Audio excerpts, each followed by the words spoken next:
Since 1957, the S&P 500 Dividend Aristocrats have survived every market crash, including the 2008 collapse and the 2020 pandemic. When the rest of the market burns, these specific companies maintain cash flow by design, not luck. Investors ignore the one metric that separates these survivors from the dying stocks, leading to catastrophic portfolio losses. Today, we peel back the balance sheets of these elite firms to expose the exact indicator that determines their true, permanent survival. Sit back and let's get to work. Imagine walking into a bank. You open an account, you deposit your hard earned money, and every single quarter, without fail, the bank hands you a check. Now, imagine that for 25 years straight, they don't just hand you a check, they hand you a check that is slightly larger than the one from the quarter before, even when the economy crashes, even when markets are bleeding red.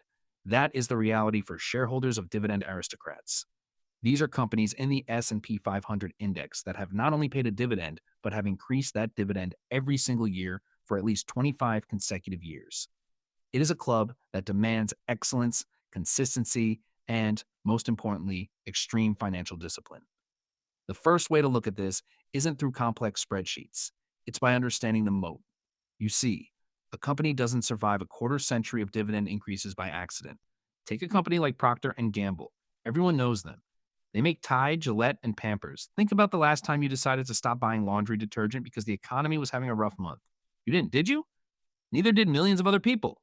These companies provide essential goods. Because the demand for their products is inelastic, their cash flow remains steady, even when the broader market is in total chaos. This gives them the cash buffer needed to maintain that dividend streak. If you want to start building a portfolio that compounds wealth with less stress, looking for companies with deep, impenetrable competitive advantages is your entry point. It's the easiest win in investing because you aren't gambling on the next big tech fad. You are betting on human necessity and corporate endurance. Now, here is where things get interesting because merely having a long history isn't enough to make a company a true titan of dividends. You have to look at the payout ratio. A lot of beginners see a high dividend yield and think they have found a gold mine. They see a yield of 7 or 8% and jump in, but often that yield is a warning sign. If a company is paying out more in dividends than it makes an actual profit, that dividend is not sustainable. It is a ticking time bomb. The true dividend aristocrats maintain a payout ratio that is generally below 60%. That means they are keeping 40% or more of their earnings to reinvest in the business, buy back stock, or pay down debt. They are prioritizing longevity over short-term flashiness. Consider the story of Johnson and Johnson. They have increased their dividend for over 60 years. Yes, you heard that right. That streak started way back in the 60s, through the 1970s oil crisis, the dot-com bubble of 2000, and the 2008 financial collapse. They kept that streak alive. How? By maintaining a diversified portfolio of medical devices, pharmaceuticals, and consumer health products that generate massive, reliable cash. When you see a company with a payout ratio that sits comfortably in that sweet spot, you know the management team is playing the long game. If you are finding this breakdown of reliable wealth building helpful, hit subscribe. I drop videos like this every week to help you navigate the markets without the noise. Stick around because the next point is going to flip how you view company balance sheets entirely. Okay, I told you I saved the best for last, and this is the one that separates the amateurs from the pros. Everyone talks about the dividend yield, but nobody talks enough about free cash flow versus net income. This is the secret engine room of the dividend aristocrats. See, net income is an accounting figure. It can be manipulated with clever bookkeeping, non-cash charges, and deferred expenses. But cash is real. You cannot fake cash. You need to look at a company's free cash flow to ensure they can actually afford to keep mailing those checks to your account. Think of Coca-Cola. They have been paying dividends for over a century. Their free cash flow is so robust that they can spend billions on marketing and infrastructure and still have piles of cash left over to hike the dividend.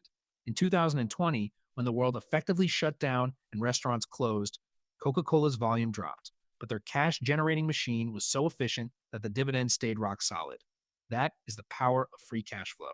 If you check a company's quarterly reports and see that their free cash flow is growing while their dividend is also growing, you have found a blue chip champion. Think about the implications of that for a second. Most people spend their lives chasing growth stocks that never produce a single cent of actual profit.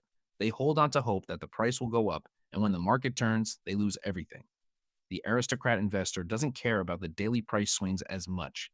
They own a piece of a cash-generating engine. The company works for them, even when the investor is asleep.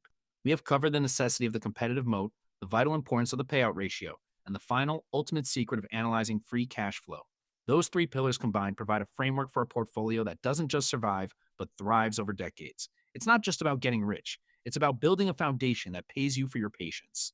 Once you see it this way, you can't unsee it. You start looking at businesses not as stock tickers, but as companies you want to own for your children and your grandchildren.